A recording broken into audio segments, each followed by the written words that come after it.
A pleasure to meet all at last, and welcome once again to Video Games That Are Totally Awesome. Well, apart from me having an injury, if you guys hadn't noticed it already, well, ended up getting crushed. That's the basic gist of it. But I don't want that to be the core subject for this video, along with a few others that I've made where this has become visible, so bottom line, this was an on-the-job injury that happened a little while ago. But in the faces of moving on, what we're going to do here is we're going to be talking about the next Dead Rising installment. The following year, after the success of Dead Rising 2, which was possibly greater than the original, Dead Rising 2 Off the Record would come around. For those who were pretty much concise with the likes of how Dead Rising 2 Case West had come around and essentially reintroduced Frank West to the franchise in a pretty big way. I mean, pairing Chuck and Frank together might as well be like the modern equivalent of where Godzilla and King Kong have teamed up to take down bigger threats. And we've seen pairings like that happen since then. It used to be monumental showdowns between two giants in the box office or otherwise, but nowadays we get to see tag teaming and partnering and alliances formed like that. Anyways though, Off the Record actually does things differently. All those people out there who weren't really fond of Chuck Green becoming the new main protagonist in the game, almost figuring that Dead Rising 2 was more of a rewrite or rehash of the original, basically acting like a sequel but essentially rebooting the franchise at the same time, well, Dead Rising 2 Off the Record does things differently. It is technically a rehash of the second game. Kind of ironic when you think about it, and those people think the second game was a rehash. Off the Record is rehashing the second game. But we do at least have one major advantage there that solved a lot of people's problems. Fans of the original Dead Rising would be happy to know in 2011, 5 years after the first game came out now, that Frank West is back. He is the main guy in Fortune City now, not Chuck Green. But apart from that being a major change in the game itself, there's a number of other things that take place. But I will go ahead and recap a lot of the similarities between this and the original Dead Rising 2 by simply stating that a few notable similarities are taking place. The game in fact recycles the same date and time, the year 2011, a period of 3 days, since Fortune City had shut down because of the zombie apocalypse. The quarantining happens around the entirety of the city, and 3 days after that part, first light is when the military officials come in. That's the main gist that we have here. It's the same exact sort of storyline and duration that unfolds. There's nothing really new or different between this and the original Dead Rising 2. It's the same sort of thing that we have here. The same basic idea where there's a 3-day long time limit. 72 hours, possibly without any rest or sleep involved, which was a pretty crazy thought to most people. I mean, hasn't the idea of sleeping down on the sofa in the security room in the original meant anything to you? Sure, he gets up right after he lies down, but that's the thing about it. The animation is there mostly as a gimmick. You know? Anyways, though, apart from the main story, location, date, and time being there, just like the original Dead Rising 2, there's also the same amount of characters, as well as the same main characters that we get to meet up alongside with Stacy Forsythe, Raymond Sullivan, Rebecca Chang, and, of course, there was TK. So, that's basically another big part of this. There's a lot of the same things that go on with the zombies as well. There's the same sort of gas that develops. There's the same combo weapons, plus a few new ones added in just as well, like the Blitzkrieg, basically Stephen Hawking's method of defense. But apart from that, I could count up the many other similarities between this and the original, like all the survivors that you can round up and all the psychopaths you go up against. But some of these cutscenes with the psychopaths in Off the Record are animated a bit differently than the others. Some are in different angles, some are more polished looking, some are more detailed in a way. there are some differences between Off the Record and Dead Rising 2 original. So the thing is, Off the Record is essentially the rehash of Dead Rising 2 with Frank West in it as the main protagonist. They could have had Frank West as the optional main character for the original, but no. They made a whole separate game, changed it up a little bit, added a few new elements here and there, basically like taking the same exact Turtle Sundae and adding some sprinkles on top just to make it look different. But at the same time though, considering the fact that I played both versions of Dead Rising 2, the original and Off the Record, I could probably clarify this. Off the Record is actually better. No joke. Even though I said this was a rehash, and it was like a Turtle Sundae with rainbow sprinkles on top, basically the same sort of thing, but with a slight difference. It actually does things a heck of a lot better than the original Dead Rising 2. So let's think of it this way. I've made a high score for Dead Rising the original and the remastered. Dead Rising 2 also got a pretty big high score here, but I feel like that we've hit the nail on the very top here with this one. The very high point of the Dead Rising trilogy. Even though there's also more games that I could talk about, but we'll just end it at this point because I haven't had much to say about Dead Rising 3 or Dead Rising 4 or Frank's Big Package. So don't expect me to say a whole lot about that stuff. Because at the end of the day, Dead Rising 2, and Dead Rising 2 Off the Record were pretty much all that I got affiliations with. So, we'll just start things off by talking about the story, as always. Unlike the original Dead Rising 2, there's no accompanying character alongside Frank. He doesn't have his own child, he doesn't have his own wife, he doesn't have his own anything, really. The best that he has right now is Isabella Keyes, whom, as we know, helped save him, and also helped pioneer the likes of this drug known as Zombrex, which, as we know, was made possible because of Phenatrans. But how does Phenatrans play out in this instance? Well, there's a pretty unique plot twist that comes up regarding Phenatrans in this scenario. But until that happens, Terror is Reality begins, much like the original, but instead of motorcycles with chainsaws, it's basically Frank West in wrestling gear. Boxing gloves, armed with blades, and he basically slaughters all the zombies, punching them out in his way. And we know that he's had some combat experience over the years. He's covered wars, you know, and that's part of the reason. But in this instance, the Terror is Reality program that is here and Off the Record is incredible. I mean, you are just soaked in zombie blood as you are punching, kicking, and roundhousing your way through dozens of zombies, edging to basically get the highest score, as opposed to the others here. Of course, everybody has their own sort of gear on, but Frank has his own. It's not exactly in the point where he's protected from all that blood and all those parasites that may be crawling in his body.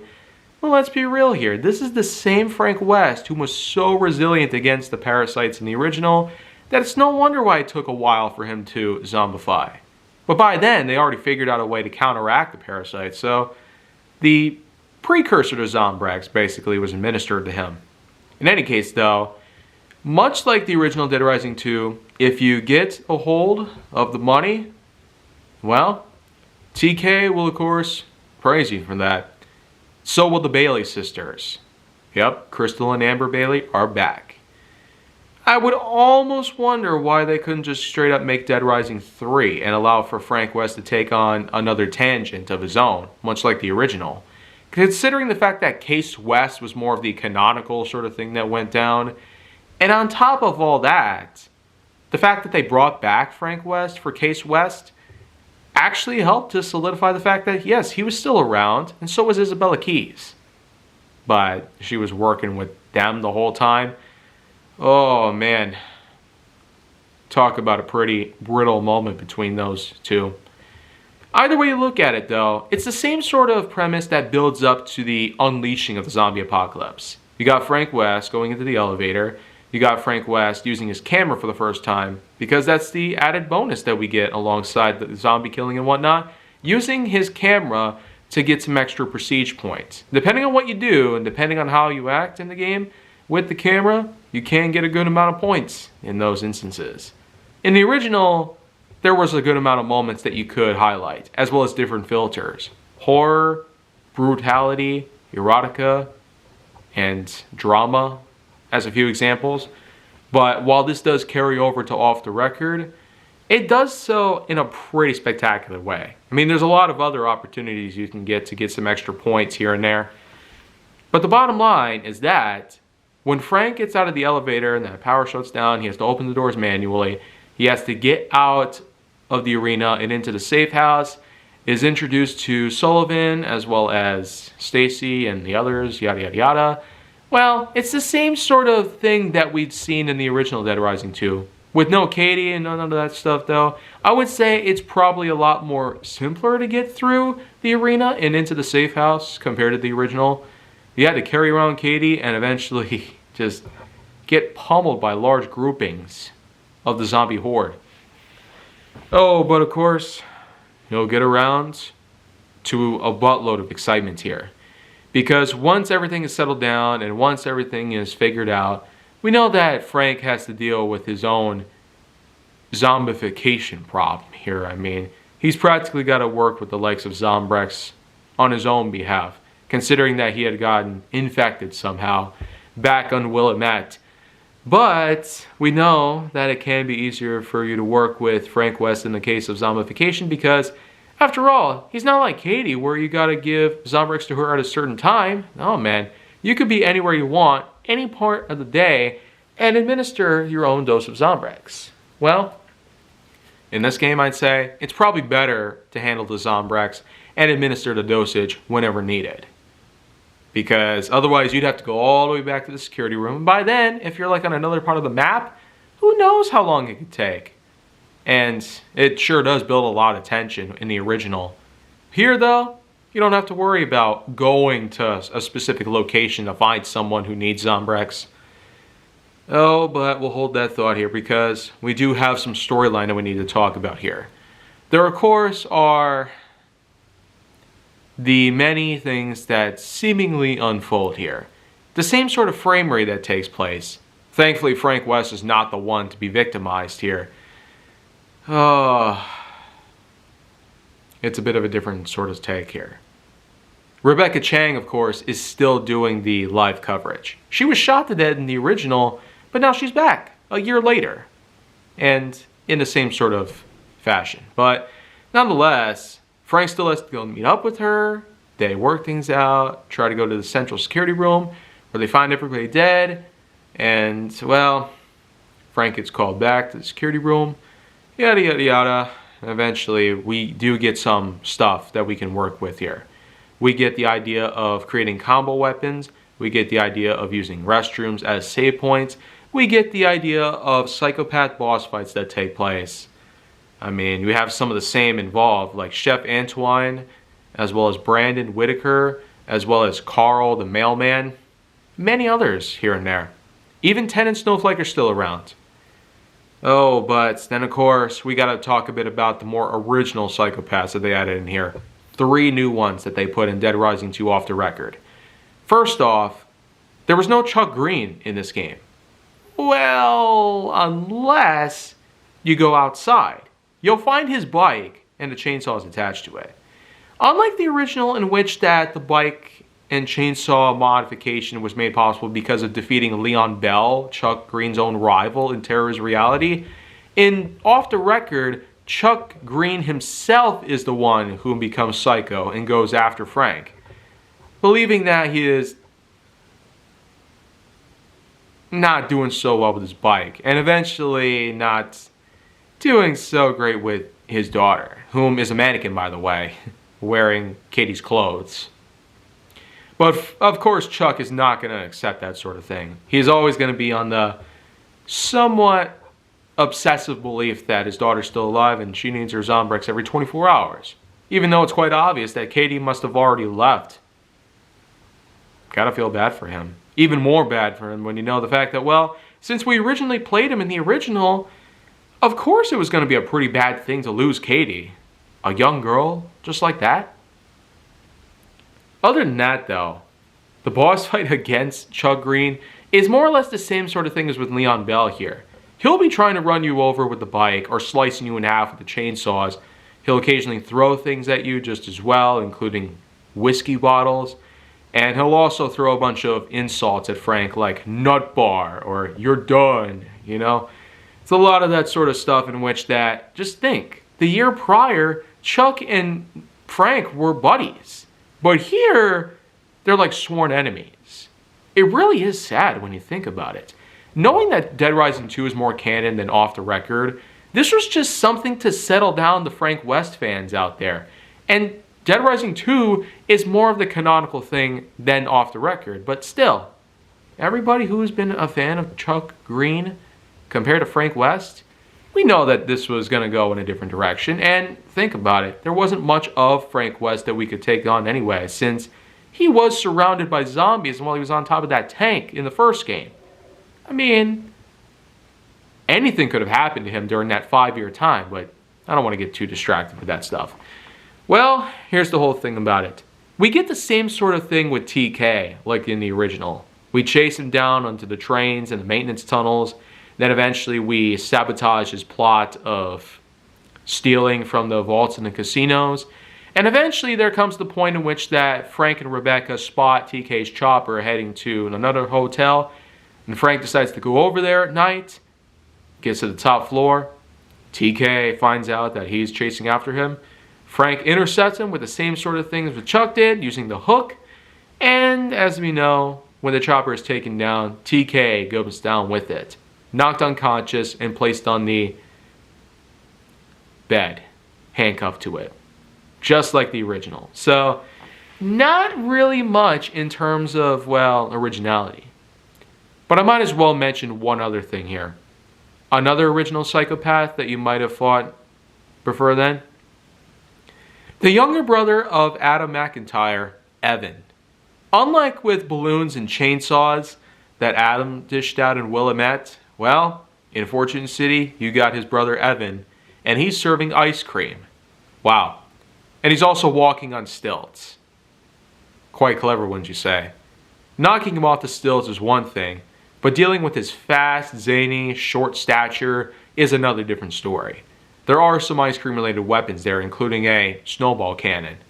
And when you defeat him, you will in fact get the unique snowball cannon idea. And while in the original Dead Rising 2 this was also a unique idea to freeze zombies, well, creating crushed ice out of zombie flesh is quite a unique idea when using the freeze ray, snowball cannon, doesn't really matter. Anyways though, back to the story. Just like the original, we had all the TK stuff go on up until the point where he's knocked out cold. Sullivan tries to put him through capital punishment, but Frank does not want to. And with many other story elements that are more or less similar to what we got with the original, there's not really much else that I could talk about here. We get the same sort of deal with the military. They encounter the gas, get overrun, and most of the infantry division is taken out by the zombies, as well as the mutants. Sergeant Dwight, once again, we get to see him make a hasty retreat. He goes down underground. Rebecca follows him down there. And the two eventually get into some heat. Not in a good way, though. Of course, this leads to the same sort of battle that we had in the original, with Frank going up against Dwight instead of Chuck going up against Dwight. And upon him being defeated, he goes for the suicide grenade move. And, well, we once again have to deal with an injured Rebecca. So, twice now, unlike with the Barnaby approach, which that they spared us the agony of having to carry an unconscious Barnaby on our backs while dealing with a limping Brad Garrison. So, I don't know. This is really what they were intending to do, and good for them. Anyways, though, upon getting back to the security room with Rebecca in tow, and with TK coming to basically talk to the others about what was going on and what he knows about the outbreak, there also eventually came along the same sort of thing that happened with the original Dead Rising 2. In which case that, in that point, there was also the opening of the safe house doors. And of course, once that's taken care of by Frank, the same sort of false information came around, leading to Channel 6 Action News to clarify that the military will be coming in with fire bombers and the whole Fortune City will be wiped out, basically. Just like the original Dead Rising 2 though, there is of course a whole different story going on that they don't even know about. On top of that, there was also the TK incident that happened as well. You know, where he broke out of his confines and ended up getting bitten in the shoulder. So the same sort of thing happens in this instance as well. Off the record just goes pretty far off from what we saw in the original Dead Rising 2, yet still retaining the exact sort of timetable with all the different notable events in the first Dead Rising 2, but nonetheless, it just is a bit different in its own unique right. Having new combo weapons, having new psychopaths to fight, and of course having Frank West at the helm of it all does allow for it to truly feel like maybe this was meant to be the true Dead Rising 2 that came to be, only a year after the success of the original.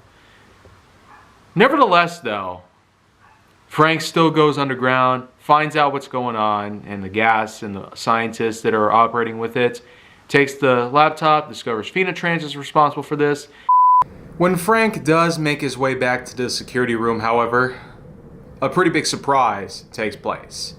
Rebecca, like in the original, does proceed to talk to her superiors in Channel 6 Action News, but she gets shot. Surprisingly though, it's not from Sullivan. Instead, it's from Stacy. Sullivan, unfortunately, ends up getting hit as well. Unlike with the original, where Sullivan shot Rebecca in the head, executing her, and just ran off. Didn't even bother to go after Stacy or Katie or anyone like that. No. But with Stacy now being the main villain here, seemingly, this is going to be quite the build-up to eventually lay down to one heck of a final battle. But in this instance, when Sullivan does try to fight back, he rips off her hair, or at least a fake ponytail, pretty much. Her hair was cut short. And she does shoot him twice more. So 3 bullets Sullivan took when all in the original Dead Rising 2 happened. Rebecca got shot in the head, and that was it. So they really made sure to start executing characters by this point in Off the Record. Frank West goes after Stacy. But as we probably know by now, Sullivan was pretty much a loner. He didn't really have much resistance for you to fight up against. But there is resistance out here as well. In Off the Record, you got Stacy being a clever, cunning fighter. And with Frank, what's now going on is that he has to deal with her shenanigans, with all the veterans that she's sending out after you, the mercenaries and such. It really makes you wonder, what could possibly be going on? What is Stacy holding for you at the end? Well, as you probably know by now, we cue those unique cutscenes. Frank puts up a chair to sit down while Stacy is high up above him. A machine that she apparently has for him to play around with, a toy if you will, is the final boss here. So Stacy and a giant mech, whereas in the original Dead Rising 2 it was just Sullivan, occasionally with a fighter plane. But other than that though, it's one heck of a final battle here. Arguably even better than what Dead Rising 2 had to offer. Off the Record sure did go so off the record that you wouldn't even realize just how incredible it could possibly get. Well, you can probably hold that as well, because it gets even better here. Because while the machine ends up malfunctioning, Frank West decides to go after Stacy, gets up into the cockpit, starts pummeling her down. She seemingly falls off. Trix, well, she pulls him down, and they both fall to the ground. She, of course, does beat him pretty badly while talking to people on the radio. letting the mercenaries know that she has trash to take care of. I might as well mention, though, that if you fail to beat her, then she'll basically get away cleanly. And the city will be firebombed, pretty much like Ending B in the original Dead Rising 2. But when you do beat her, man, the mech ends up falling, crushing her in an instant. Well, Frank, of course, up until this point has actually made several jokes, mostly at the psychopaths themselves, including how Evan cracked him up, and in this instance he's got Stacy now. He had a crush on her. He doesn't dig flat chicks. So, 2 pawns right there. It seems that much like with the original Dead Rising 2, they gave Frank West more of a dad joke sort of personality, and this kind of somewhat immature sense that he has garnered, despite being well into his 40s now in the year 2011, it really is quite an event to take in. The fact that we still have TJ Rotolo with us, and the fact that we still have a lot of other things that helped keep Dead Rising alive, it really does make you think at times. But all in all, what I will have to say here is that, from what I've gathered, this whole game might not be what the last game was like. It might not be anything like what the Dead Rising 2 that we recognize was, but remember, the canonical one that we know of is the original Dead Rising 2, while Off the Record was just an altered version of it so people could have more Frank West. At the end of the day, though, we do have ourselves quite a final ending. And I will say, Stacy is arguably way better of a final boss fight than with Sullivan. Because Sullivan didn't really seem like the sketchy type of person out there. But Stacy was incredibly surprising. Like, nobody would have seen it coming. I mean, she poses as a protester for Cure, for crying out loud. And she's basically gone on record to clarify that TK was the real man involved in this whole travesty. The fact she worked for Phoenitrans was one thing, but the fact that she has all this other stuff is surely going to be another thing to drag on for some time. But this is pretty much where we have the true ending here. Unless, like the last Dead Rising game, you skip the Zombrex portion and get onto the chopper. Frank will go into the elevator to find TK as a zombie, or he'll go back to the security room to see that Rebecca's body is missing. Supposedly, while she did get shot by Stacy, she somehow was still alive, but horribly injured. But TK, as we know, was also still alive up until that point where Frank West had helped evacuate everybody from the security room to the choppers above. You know, it's that same sort of thing that had happened with the last game. So what happens? Well, we get the same sort of approach for overtime. TK calls Frank, has him do some things for him, relays the location of where he and Rebecca Chang are, and when Frank West gets there, we pretty much had the same sort of approach here. But instead of fighting in the upper rafters above the arena, we basically get to fight in seemingly the original set. And when we started the game, we had Frank West in the sort of wrestler ring that sort of acted as the template for where the zombies would be unleashed, and Frank would simply beat them up with his combat skills. But, of course, on top of fighting TK, we also got to tend to Rebecca's wounds because she is continuously bleeding out. And it's the same sort of deal as what we got with Dead Rising 2. Just the fact that we're on the ground and not in the air. But let's remember that even though we don't exactly get the same sort of approach based on the actual fight itself, we will, however, get the same sort of ending that takes place. They do go up high by the time you finish the fight with TK, just so we get the same ending. But one thing that sort of ruins it is the way that it's spoken between Frank and TK. It's the same sort of quote that we heard that finalized the life of TK himself. his famous quote of the show, "You gotta be willing to risk it all if you're ever really gonna win big." But in here, it's spoken differently, with TK starting off with, "You've got to be willing to risk it all if you're ever really gonna," and Frank West proceeding to throw him over the side rail to have him fall to his death on the arena floor. This time, it's not win big.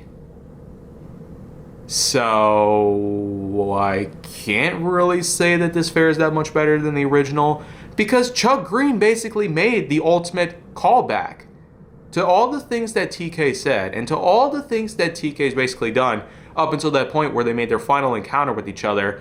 And on top of all that, they basically called it quits here. TK fell to his death, just like the original. But Frank West saying something completely different is pretty baffling and maybe not so great in that moment. But nevertheless, just like with the original, we get the same kind of ending to it. And unlike with Dead Rising 2, last time I revisited it, I didn't beat TK in the original, but I did beat him here and off the record. So, zombie jump scare and credits.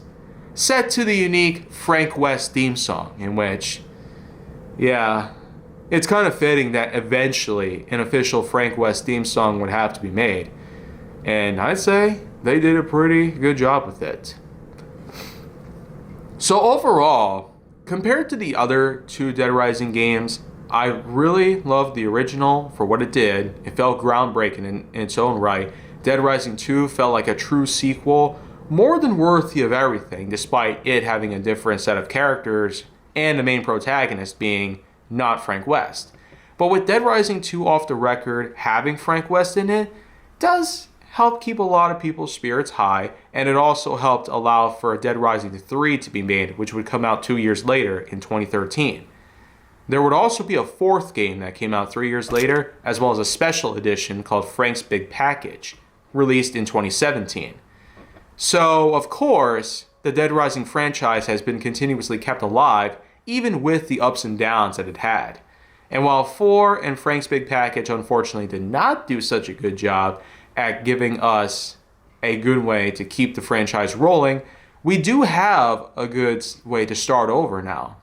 With Dead Rising Deluxe Remaster, how could you possibly go wrong with this? We'll just have to see if they create a Dead Rising 2 Deluxe Remaster. If that does happen, I'll be more than willing to try it out. But other than that, Dead Rising 2 off the record, with a lot of great things that it has, along with maybe some not so great moments, it's arguable it might do about the same as with Dead Rising 2. But honestly, I found a way better joy in playing this version, so much better. I mean, you have so many outfits to choose from here, most of which are free and come along with the game itself. There's also a lot of new combo weapons, a lot of new things to do, a lot of new psychopaths to fight against. You're pretty much getting a little more bang for your buck as the actual game and not just with DLCs and all that stuff. Now, one could wonder if you can get a full game for the full price. Well, technically you could.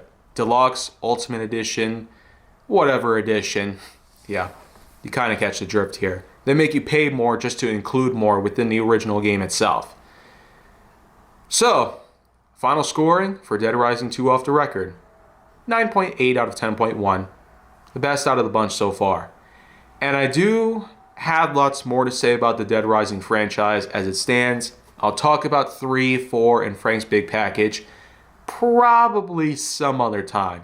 Because tomorrow, on Friday, I'm going to have another little blast from the past worth talking about today. So if you want to see that, make sure to like, subscribe, comment, follow me wherever you can find me, and stay on the Hollywood side.